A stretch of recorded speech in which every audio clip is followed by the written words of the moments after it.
Hi peeps, this is Karthik and you're watching Car Tech. Yeah, both sound similar, so is the name. I have already unboxed this Realme X2 Pro, so let's take a look at it and I can show you around and you can have a glimpse of it before I post the full review.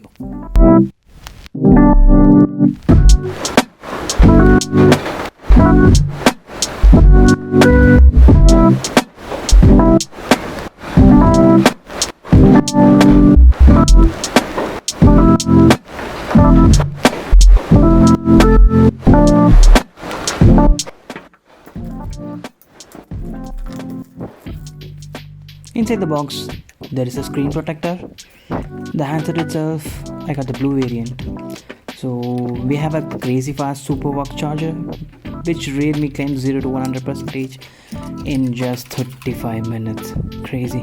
And then we got a USB Type-C cable with a yellow accent. And the wire looks to be pretty thick in order to carry that 5 amps charger into it. Then we have this common SIM ejector, which we can find in every other box out there. Taking a look at the case, not something I expected at all, but kind of it's good. And it's kind of grey in color and it's transparent as well. And looks decent for a starter, isn't it? Booting this phone for the first time, I got the haptic feedback and the Realme logo appear as well. While I set my phone up, you can see a configuration overview in the screen right now.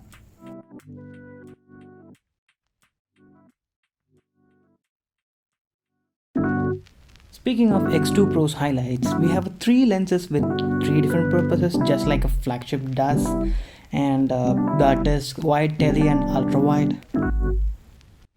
Ultra fast 50-watt charger in the box and a very good pair of stereo speakers, one at the top acting as both earpiece as well as a speaker, and another one fires the sound from the bottom. So display, right? Realme X2 Pro welcomes Super AMOLED display on board, and it might be the same panel as OnePlus 7T if my guess is correct. Display itself looks pretty solid to my eyes. It's a flat display with minimum bezels and a water drop notch. Yes, the notch still lives another day in 2019. Let's talk about design, shall we? So, what? Yeah, I got your mind voice. Yes, it's a glass sandwich metal frame design like any other. Yeah, it's a fingerprint magnet, and be sure to put a case on it. Like I said earlier, this phone is a fingerprint magnet. Just like that, it's slippery as hell. Literally, this is the most slippery phone I have ever used. Camera, is it? Yeah. So, well, I underestimated this guy over here. So, spec wise, we have a 64 megapixel main sensor, and then we have a 13 megapixel telephoto sensor, and a meager 8 megapixel ultra wide sensor. Well, initial impressions, the camera exceeded my expectations, and icing on the cake, we have a Gcam support now. Looking into the camera app, we have got plethora of options like slow motion, 240 frames, 480 frames, 960 frames. We have video bokeh, we have very good manual mode. Since this ultra wide camera has an autofocus, we can use it for ultra macro mode, yes. So video recording in HDR is also available, HDR guys. So although it's just confined to 1080p, it's just fine. And there is an ultra steady mode as well, which can work in 1080p alone, just like the HDR.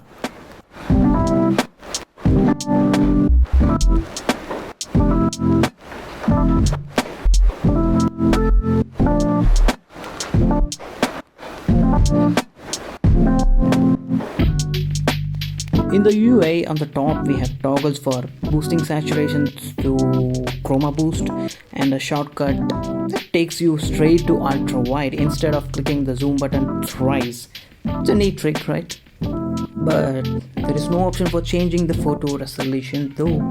The phone runs on Android 9 Pie on top of ColorOS 6.1 for now, and Realme promised actually Realme OS. Boom! Surprise, we have a headphone jack. It's sad that we get to say it's a feature these days and even advertise it too. Battery life, So I'll talk about the phone's battery life extensively in my full review, but for now let me give a hint. It's average, so don't expect much from this phone. It's a very average phone. I would say one day phone, I would say maximum. But this charger is bonkers, seriously, like seriously, and it's not even slowing down even after hitting 70%, and that tells you why it's charging in just 30 minutes. The phone gets warm, maybe warmer too, but that's fine in my scale, and it's completely fine in all fast charging devices.